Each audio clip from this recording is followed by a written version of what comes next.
ہندوستان میں انفراسٹرکچر سہولتوں کی ترقی کے بارے میں کسی بھی ملک کی معاشی ترقی کا انحصار ملک کی موجودہ انفراسٹرکچر کی سہولتوں پر ہوتا ہے۔ انفراسٹرکچر سے مراد بنیادی معاشی سہولتیں جو زراعت اور صنعتوں کی ترقی کے لیے ضروری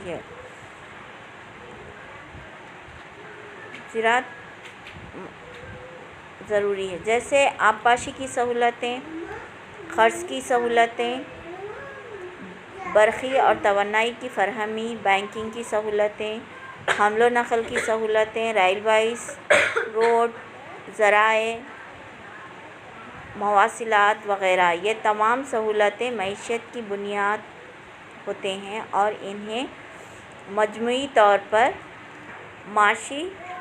معیشت کا انفراسٹرکچر کہا جاتا ہے۔ انفراسٹرکچر کی دو قسمیں ہیں، جیسے سماجی انفراسٹرکچر ایک ہے، معاشی انفراسٹرکچر ایک ہے۔ Social infrastructure and economic infrastructure. حفاظت، صحت کی سہولتیں، پینے کے پانی کی سہولتیں، تعلیم، رہائشی سہولتیں وغیرہ سماجی انفراسٹرکچر ہیں۔ وہ سہولتیں جو سماجی ضروریات کی تکمیل کرتے ہیں انہیں سماجی انفراسٹرکچر کہتے ہیں۔ آبپاشی کی سہولتیں، صنعتوں کے لیے پانی کی سپلائی، برقی توانائی، حمل و نقل، روڈ، ریلویز، اطلاعات و مواصلات، بینکنگ کی سہولتیں وغیرہ معاشی انفراسٹرکچر کی تعریف میں آتے ہیں۔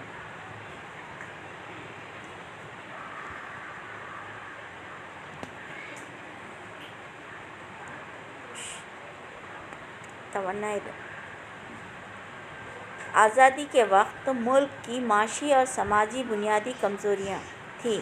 انفراسٹرکچر کی سہولتیں کم اور ناکافی تھیں، لیکن آزادی کے بعد ہمارے منصوبہ بندی ماہرین انفراسٹرکچر کی اہمیت کو سمجھتے ہوئے انفراسٹرکچر کی تعمیر اور تکمیل پر زیادہ زور دیا۔ انفراسٹرکچر کے شعبے میں سرمایہ کاری کو فروغ دیا، جس کے نتیجے میں ملک میں انفراسٹرکچر کی سہولتوں میں کافی اضافہ ہوا۔ روڈ، ریلویز کی ترقی عمل میں لائی گئی۔ برقی توانائی کے شعبوں میں بھی حیرت انگیز بڑھوتری دیکھنے کو آ رہی ہے۔ سڑکیں، آزادی کے وقت ملک میں سڑکیں صرف 4 لاکھ کلومیٹر تک محدود تھیں، لیکن آج سڑکوں کا جال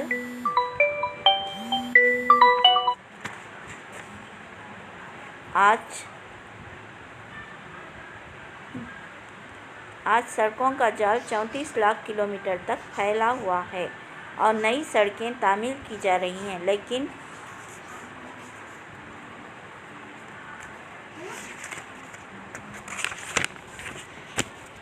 لیکن روڈوں کی اس قدر ترقی کے باوجود ٹرانسپورٹ کی سہولتیں اب بھی ناکافی ہیں اور کئی ہائی وے سڑکیں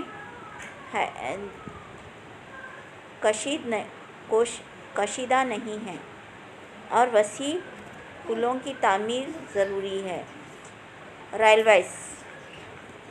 ریلوے ٹرانسپورٹ بھی ملک کی انفراسٹرکچر کا ایک حصہ ہے۔ ریل کی ترقی بھی قابل ذکر ہے۔ ریلوں کی آمد و رفت میں کافی اضافہ ہوا ہے۔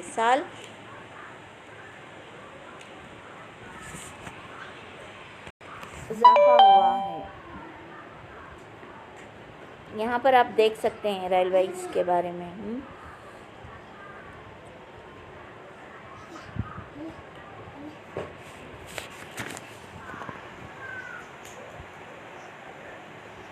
اور ہوائی ٹرانسپورٹ آزادی سے پہلے ہوائی ٹرانسپورٹس ہندوستان میں خانگی ملکیت میں تھی۔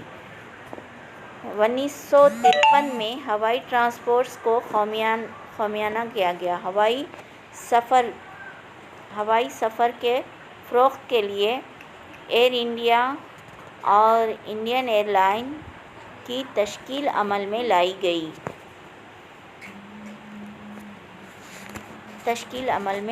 گئی۔ اندرونی ہوائی سفر کے لیے انڈین ایئر لائن اور عالمی ہوائی سفر کے لیے ایئر انڈیا اپنی خدمات انجام دے رہے ہیں۔ ہوائی ٹرانسپورٹ کے شعبے میں بھی کافی ترقی ہوئی ہے۔ سمندری ٹرانسپورٹ کی ہندوستان کی عالمی تجارت میں کافی اہمیت ہے۔ سمندری ٹرانسپورٹس کے میدان میں بھی ہندوستان کافی ترقی کی ہے۔ سمندری سفر اور ٹرانسپورٹ کو فروغ دینے کے لیے شپنگ کارپوریشن آف انڈیا قائم کیا گیا۔ ہندوستان کی بیرونی تجارت زیادہ تر سمندری ٹرانسپورٹ کے ذریعے ہی ہو رہی ہے۔ اس لیے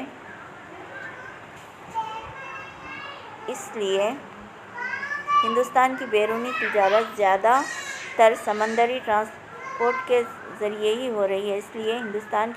تجارت کے فروغ میں شپنگ کا شعبہ ایک اہم رول ادا کرتا ہے۔ توانائی کے ذرائع، یہاں پر دیکھیے ریاست کی تقسیم کے بعد تلنگانہ کے لیے کوئی بھی بندرگاہ نہیں ہے۔ ریاستی حکومت میں آبادی کے لیے توانائی علاقے وغیرہ شامل ہیں۔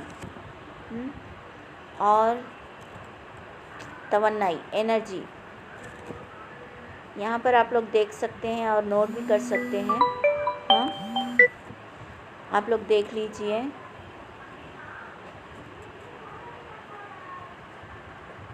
یہ ہے، یہاں پر ہے مواصلات اور انفراسٹرکچر ٹیکنالوجی۔ معیشت کے لیے مواصلات کا نظام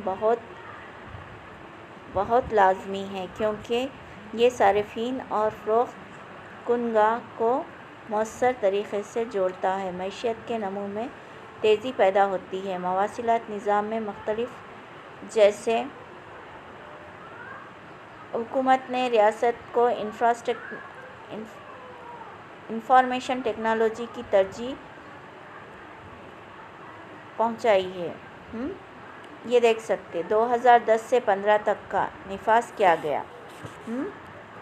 اور سرمایہ کاری کی تلنگانہ ریاست کی پہلی ریاست ہے جو ملک میں گرانٹس پروجیکٹ چلا رہے ہیں۔ ریاست تلنگانہ کی انفارمیشن ٹیکنالوجی پر آمد انفراسٹرکچر ٹیکنالوجی کا 10.5% ہے۔ ریاست تلنگانہ میں 2013 سے لے کے 2014 تک میں کل انفارمیشن ٹیکنالوجی برآمدات کتنے 57 کروڑ 57 لاکھ 2058 کروڑ ہے۔ انفارمیشن ٹیکنالوجی شعبہ 3.27 لاکھ لوگوں کے لیے ریاست روزگار فراہم کر رہی ہے۔ یہ آپ لوگ نوٹس لکھ لے سکتے ہیں، ٹھیک ہے۔ صنعتی شعبے،